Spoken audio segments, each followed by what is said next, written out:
Alright, so Eddie said army and all that nonsense. Originally this was going to be a video showing off the new audio equipment that you can obviously see because there's no phallic shaped object on either side of the screen at the top. I switched microphones and while I'm still, working through the growing pains of the new stuff, originally this was just going to be a video looking at the new microphone and the new stuff that I got and just kind of messing around with it. But I kind of realized that really wouldn't be an interesting video all on its own right. So instead, I'm going to be making a video that I've been thinking about making for a while, which is taking a look at the last computer I had. Because basically the last computer is the one that I've had through most of college, and it's one that I built myself. It has a lot of history, and I don't need to use it anymore because basically when I got my new computer, I wouldn't have to bring a computer back home with me when I would go on longer breaks, with the exception, of course, of like Christmas break.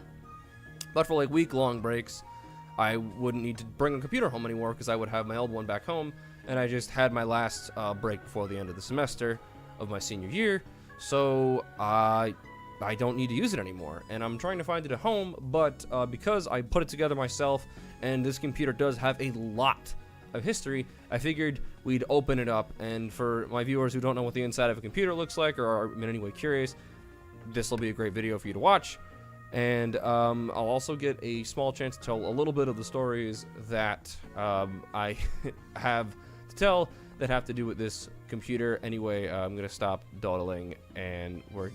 Yeah, so there's not much in different that's in terms of software. I'm using the same two monitors that I've always used. And if there is one thing, there are a couple things actually. So one is not everything's as organized as it used to be, but there is one other picture I do want to show you guys. So let me track that down. Photos. And it's this one here. I think I took this for a video, but it's my old setup back in my freshman dorm of college. You can see just how cluttered my desktop is. It's not a great picture, but you can see just how how cluttered I used to be. There's the Yeti Pro on the mic stand, and then there's Premiere, my old Premiere, and then there's just this mess of a cable job, and my old Logitech keyboard, which my dad has now. And then here's the Logitech keyboard I got some time ago. I think when I got it a while ago. It's a good keyboard. It's just it kind of arrived kind of broken. The keycaps come off very easily. You can kind of see how it's chipped. So yeah, I mean, yeah, like the keycaps are kind of busted. Like I said, not the greatest, but not a bad keyboard by any stretch of the imagination. Now let's look at the hardware. Okay, so let's pop this thing off and take a peek inside the old computer. Alright, so right away you're gonna notice this cable management is incredibly poor. Also very, very dusty. Yep. Some compressed air would do this thing a lot of good. Alright, so first thing you're gonna notice is poor cable management. I will address this. It's kind of a funny story behind this. So here you've got these are cool. These are hard drive clips so that you don't have to screw it in. I actually really like this. This is a, what is this? I don't know the name of this case manufacturer. This one's actually, I got secondhand, it's a little bit broken. Because if you look at I don't know if you can see it. No, you can't unless you pry this front panel off, and I'm not going to do that. But this power button's kind of broken. It came with this attached. There's all these front panelings which all come off to reveal stuff here. We've got this power supply, I think is almost 10 years old. I think, yeah, it's definitely not 10 years old. It's 530, I think it's 400, how many watts is it? Well, I think it's 530. 514 would be a weird number. This right here is a Corsair H80i V2, which has, I had to put these are metal screws I just found around my house to get it to stay, and I had to do that because the ones they gave weren't enough to hold it in place. This actually is a really funny story. So, I had initially got an H80i V2 when I built this computer. And then I wanted to upgrade my hard drive, so I tried that. Long story short, there used to be a video called the Corsair Nightmare on my channel. I think it's gone now. Basically, when I tried to change hard drives, everything that could have gone wrong went wrong. I accidentally wiped my OS, all the drivers, and then I had a different one of these where the drivers were kaput, so the fan was always running on max speed.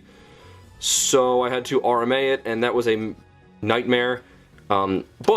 When I initially used it, I only used one fan, and then as you can maybe make out here, There's a second fan back there. We actually had to. It took 3 people to hold this down. So, Michael, what do you want to say about the Corsair fan? That fan in particular. Why that fan? Because it took us like a week straight just to get it in after fixing it, and Sam and I couldn't do it. We had to get our friend to do it, and we had to like literally like stomp on the thing to get it in, and like I don't even remember putting it in. Like it blacked out of my memory just because I was like, the fan is in. I don't have to deal with it anymore. Goodbye, Satan. Hold this pump actually. Oops, sorry. It goes right down onto the processor, which is it's an i7 2500K. I mean, yeah. I mean, it got the job done. Editing on this thing now is kind of a pain, but you know, it's still a pretty good machine, all things considered. I really like this. It's a really fantastic cooler. The tool to control temperatures is phenomenal. It's only about $80 new. So if you need a cooling system, highly recommend the Corsair one. Corsair's not sponsoring this, but if they want to and they want to send me free, I will not object to that. We got 16 gigabytes of RAM. It's HyperX RAM, and I'll see if I can get all up in there. Yeah. Yeah, look at that. Look at it. Yes.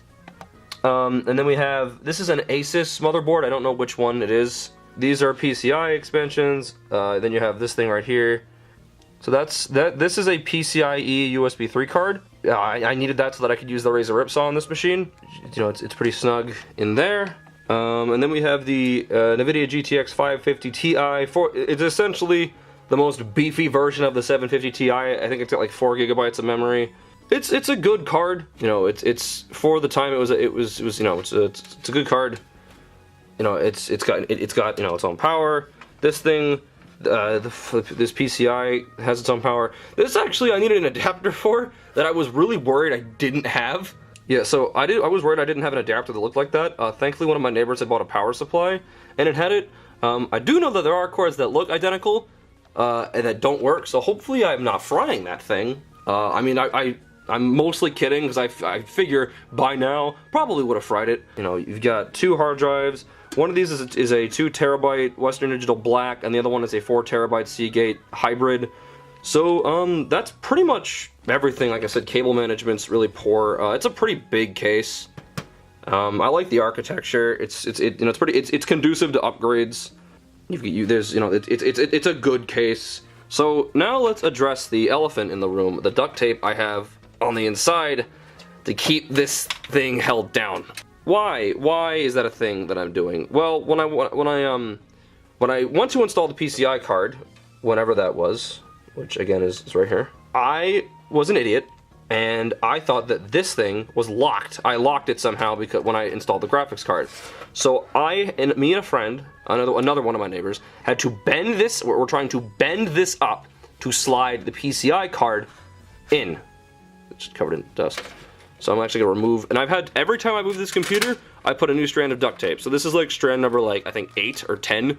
But then I noticed that the lever was behind. The lever wasn't stuck. It was just bent. With a good push, it came right up. And as a result, because of how I bent it, it doesn't want to stay down, which means everything kind of jiggles around. And if you look at the back, with the graphics card, it's not it's not the world's biggest deal, but with the PCI card, obviously it's a bit more troublesome. But the duct tape solution, and I don't know if there's a more permanent one. Let me know in the comments, because you know, obviously I do care. But what I've been doing is I've been pulling this down, slapping some duct tape on it, and for the most part, until it gets really hot in here, that works. And I really only need it to work for initial setup while I plug everything in, because then if stuff's plugged into the USB 3, then it won't pop back up. But again, like, it's not the end of the world because I don't really plan on using this anymore. But if I do pass this on to somebody else, I don't want them to have to struggle. So, you know, I've tried bending it back, and metal's tricky business. Metal is tricky business. But yeah, here's another view of everything. yeah, I mean, this is what I've been using through most of college. I've used it pretty much right up until senior year. I used this machine, but this is still not, by any means, it's not a bad machine. But it's the first computer of mine where everything is completely new. Nothing was retained from the original system. The technical exception of this power supply, because my first ever PC upgrade was the power supply and a graphics card, and I've kept this one because it's, it's got 530 watts. And yeah, it's that's pretty much it. Yeah, but that's the inside of my old computer. I hope you guys did enjoy this video. Hopefully it was kind of interesting to hear the stories and hear me talk about it. Maybe if you've never seen what the inside of a computer looks like, maybe this was interesting to see. I know that a lot of pre-built stuff might look a little bit differently. You might see some extra cages in there, but yeah, I built that machine from scratch. I had to screw everything in. I had to attach everything. You heard the story about me trying to get the fan attached to the... It was... Oh God. I have so many good memories of that computer, and I wanted to find a good home, which is why I'm not going to let it sit on some shelf. I was going to try and originally salvage it for parts, but I think I'm just going to try and sell it to one of my friends, or potentially give it as a gift. I don't know. Because it's still a good computer, it's just a little bit old at this point. But yeah, I don't want to waste any more time. Hopefully you guys enjoyed the video. Hopefully this new microphone setup, which by the way, I don't think I said it in the video. Huge shout out to my friend Ollie. He has a Twitch channel. I don't know if he's on YouTube. Go follow him on Twitch. He helped me pick out all this stuff. It was super, super helpful of him. And I'm looking forward to experimenting with this and just having my stuff sound a lot better. That's going to be it for today's mission. Your next mission, should you choose to accept it, is to leave a like and a comment on the video if you enjoyed. Maybe subscribe if you're new and you want to see more of my content. Go check out some of my other videos. The last video I made was on r/niceguys with my friend Dean. The last thing I'll mention is that little join button next to the subscribe button, or the little link in the description, my channel URL/join. You don't have to do this, it's not required, but if you do feel like showing a little bit of extra support, you can, for $5 a month, you can become an official member of the CorporalSaturn Channel. It's pretty awesome. You get exclusive once-a-month live streams to my members only. You'll also, if you want, you'll get a special role in my Discord server where I do private voice chats and we just kind of hang out. You'll also get behind-the-scenes screenshots of videos being made and stuff. I actually... I'm going to upload one of those right now to my one member. Huge shout out to him. You'll also get your name credited in the description of every video. Again, you don't have to do it. It's only if you want to show a little bit of extra support. But with that being said, the raw footage of this is very long, which is a trend with my newer videos. I'll record for like 45 minutes and then 5 minutes of it will be usable. Anyway, I am gonna go. I have class soon, and I'm very tired. Goodbye.